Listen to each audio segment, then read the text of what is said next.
اعوذ باللہ من الشیطان الرجیم بسم اللہ الرحمن الرحیم اللہ یعلم ما تحمل کل انثی، اللہ خوب جانتا ہے کہ ہر مادہ چاہے وہ حیوانات میں سے یا انسانوں میں سے وہ کیا اٹھائے ہوئے ہے، اس کے رحم میں کیا ہے۔ وما تغید الارحام وما تزداد، اور جو سکڑتے ہیں رحم جو ہے وہ سکڑتے بھی ہیں پھیلتے بھی ہیں۔ جب حمل ہوتا ہے، جیسے بچہ بڑھتا ہے تو وہ رحم جو ہے پھیلتا ہے، اور جب وضع حمل ہو جاتا ہے پھر وہ رحم سکڑتا ہے۔ وَكُلُّ شَيْءٍ عِندَهُ بِمِقْدَار، اور ہر چیز اللہ تعالیٰ کے ہاں ایک اندازے کے مطابق ہے، یہ الٹ اپ نہیں ہو رہا ہے، ہر چیز کا ایک قانون اور قاعدہ مقرر ہے۔ عالم الغیب والشہادۃ الکبیر المتعال، وہ جاننے والا ہے پوشیدہ کا بھی اور ظاہر کا بھی، جو سامنے ہے اس کا بھی اور جو چھپا ہوا ہے اس کا بھی۔ الکبیر ہے، بلکہ اللہ کے ناموں میں سے المتکبر بھی ہے، المتکبر، یہ سورہ حشر میں آپ پڑھیں گے۔ اور وہ المتعال ہے، بہت بلندی والا، بلند ہونے والا۔ سواء منکم من اسر القول ومن جہر بہ، تم میں سے برابر ہیں وہ لوگ جو اپنی بات چھپاتے ہیں دل میں اور وہ کہ جو ظاہر کرتے ہیں۔ ومن ہوا مستخف باللیل، اور وہ کہ جو رات کے وقت چھپتا پھر رہا ہے۔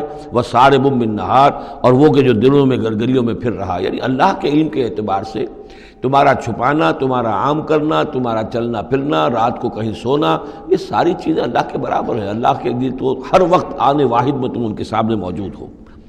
لہو معقبات من بین یدیہ، اس کے لیے پہرے دار اس نے مقرر کر رکھے ہیں تمہارے ان کے سامنے، جو من خلفہ ہی، اور اس کے پیچھے بھی، یحفظونہ، وہ اس کی حفاظت کرتے رہتے ہیں۔ یہ ہم پہلے بھی پڑھ چکے ہیں سورہ انعام میں آیت نمبر 61 میں۔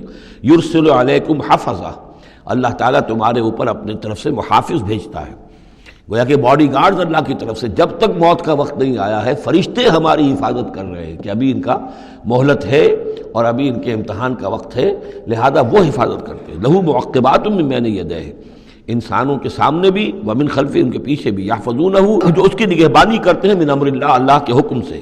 ان اللہ لا یغیر ما بقوم حتی یغیروا ما بانفسہم، یقیناً اللہ تعالیٰ کسی قوم کے حالات نہیں بدلتا، جو بھی کچھ ہوتا ہے اس قوم کے ساتھ، جب تک کہ وہ نہیں بدل دیتے جو کچھ ان کی جانوں میں ہوتا ہے، جو کہ ان کے دلوں میں ہوتا ہے۔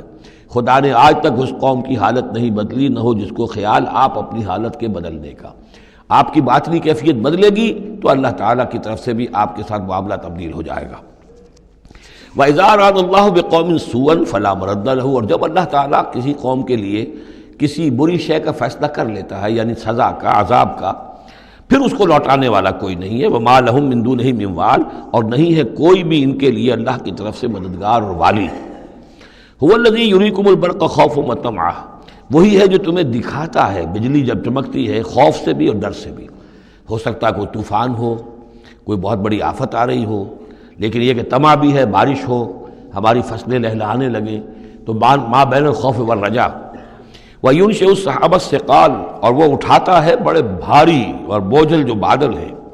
وَيُسَبِّحُ الرَّعْدُ بِحَمْدِهِ، اور راگ جو ہے جب کڑک ہوتی ہے تو وہ بھی در حقیقت اللہ کی تسبیح کر رہی ہوتی ہے اور اللہ کی حمد کر رہی ہوتی ہے۔ وَالْمَلَائِكَةُ مِنْ خِیفَتِهِ، اور اللہ تعالیٰ کے جو فرشتے ہیں وہ بھی اللہ کے ڈر سے اس وقت حمد کرتے ہیں اور اللہ تعالیٰ کی تسبیح کرتے ہیں۔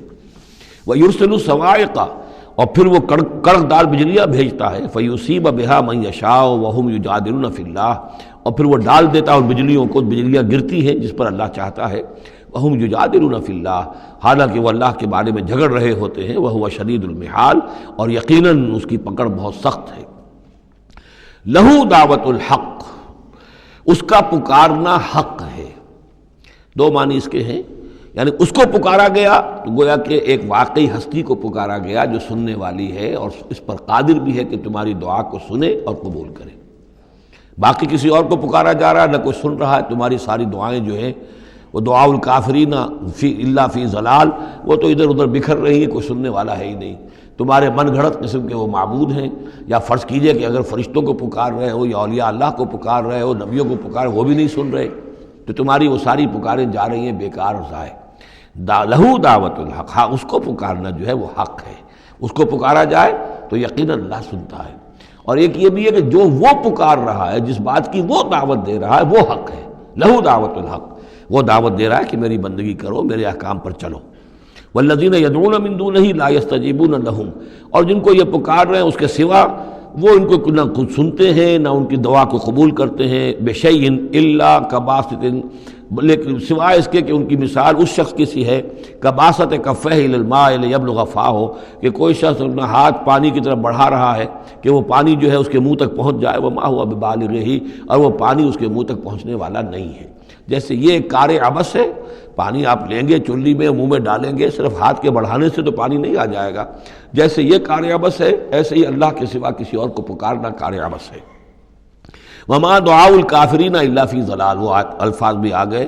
اور یہ جو پکارنا ہے ان کافروں کا جو اللہ کے سوا کسی اور کو پکارتے ہیں، یہ صدا بے صحرا ہے، لا حاصل ہے، ضلال ہے، گم ہو جانے والی دعائیں ہیں. وَلِلَّهِ يَسْجُدُ مَن فِي السَّمَاوَاتِ وَالْأَرْضِ، اللہ ہی کے سامنے سر بسجود ہوتی ہے ہر شے اور ہر کوئی جو آسمانوں میں ہے اور زمین میں ہے. طوعاً وکرہا، آمادگی کے ساتھ بھی اور مجبوراً بھی. وَظِلَالُهُمْ، اور تمام اشیاء کے سائے بھی اسی کے سامنے سجدہ کرتے ہیں. بالغدو والآصال، صبح کے وقت بھی اور شام کے وقت بھی. صبح کے وقت مشرق کی طرف سے سورج نکلا ہے تو گویا کہ سایہ پڑا ہوا ہے زمین پر، وہ سجدہ کر رہا ہے. شام کو مغرب میں سورج ہے تو سایہ جو ہے پھر سجدہ کر رہا ہے اللہ کی طرف، مشرق کی طرف. یہ آیت سجدہ ہے، سجدہ کر لیجیے. صدق اللہ العظیم.